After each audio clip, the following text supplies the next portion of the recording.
When I grow up, I'm going to play for England. Written by Gemma Cary, illustrated by Tati Viana. Out you go, said Mum, and the screen went black. No, wailed Jack. I was 2-0 up. Very good, said Mum. Now go and play outside. Jack glanced at the window and saw their cat, Furball, scowling in the rain.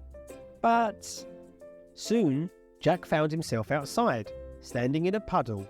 What was he meant to do out here? His football was flat and there was no one to play with. I know, he said, bounding indoors. The dripping Furball saw his chance and darted into the kitchen. Furball! Howled Mum. No! On the back of his bedroom door, Jack found what he wanted, his England shirt. For some reason, he always felt more confident wearing this shirt, and he usually played better too. He put it on and instantly felt happier. Back outside, it had stopped raining. Jack tossed a frizzy tennis ball into the air. He bounced it on his knees and chest, doing keepy-uppies like his England heroes. He dribbled the ball around the washing line, then sprang up and headed it through the air. The ball sailed over the fence and hit something with a satisfying thwack. Ow! Squealed old Mrs. Bettershed, who had been busy digging up carrots. My bottom! Just then, Jack heard the familiar thump of a car door. Hello, Mrs. Bettershed, called Jack's dad, appearing in the back garden.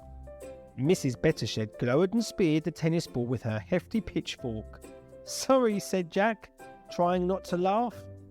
Hello, superstar. Dad held out a bag and Jack peered inside. It was a brand new football. Not only that, it had the 3 lions on it. Cool, said Jack. We're celebrating, said Dad, because today is the first day of the new season. Whoosh! The pair were soon having their best ever game of football. They seemed to play for hours. When they eventually stopped for tea, Dad said, I've spoken to our local team and they're having a trial tomorrow. They said you can come along if you want to.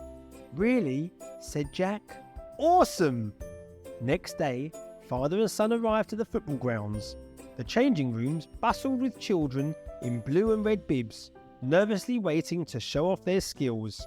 Out on the pitch, whistles tooted, players sprinted and skidded, jostled and jumped, and balls flew everywhere. The coach soon signalled for Jack to join a game, and Jack raced over. He cheered when others scored and encouraged players who missed. When one boy fell over, Jack helped him up. But secretly, Jack was worried about his own performance. When the half-time whistle blew, he had barely touched the ball, let alone scored. Someone near the subs bench called Jack's eye. It was his dad, waving madly. Jack jogged over, and his dad pulled the England shirt from a rucksack. Wear this under your bib, son. You always play brilliantly with this on. Jack did as his dad said. As he sprinted back onto the pitch, he imagined he was stepping out of the tunnel at Wembley Stadium. Red and white flags rippling through the air while the crowd sang the national anthem. All of a sudden, Jack was the best player on the pitch. In the second half, he scored 3 incredible goals, while no one else scored more than 1. He was confident. He was happy. He was playing like a star. At the end of the trial, the coach called out the names of players who had made the final 11. Danny, Ollie, Leo. Everyone clapped after each name. Joe, Sam, Joshua. Jack stared at his feet. Maybe he hadn't made the team after all. Freddie, Zach, Harry, Ben. And finally, said the coach, one young man stood out as the kindest, friendliest lad on the pitch. And he sure can play football. The coach turned to Jack. How would you like to be our captain? Wahoo! Jack leaped into the air, waving his arms in excitement. I'll take that as a yes, said the coach, and everyone laughed.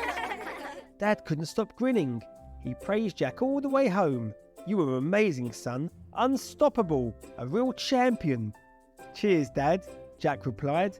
I can't wait for my first match. But one day, I suppose I won't be able to play for them anymore. Oh, why not? Asked Dad. Because when I grow up, I'm going to play for England.